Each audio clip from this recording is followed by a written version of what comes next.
इनका फ्लावर है, ये रखा मैंने चिली फ्लावर।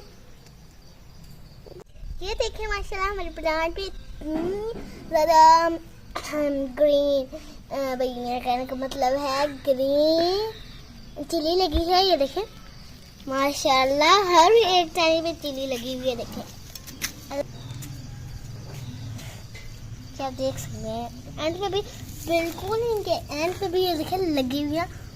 और ये अगर शिकल से इस तरह तो ये खाने में भी इसी तरह ही टेस्टी होंगी। आपको क्या लगता है कि हाँ भी अपने पौधों का ज़्यादा से ज़्यादा ख्याल रखा करें ताकि उन पर भी ऐसी बहुत सारी वेजिटेबल्स और फ्रूट्स लग सके। तो हमारे चैनल को सब्सक्राइब कीजिएगा, लाइक एंड शेयर कीजिए।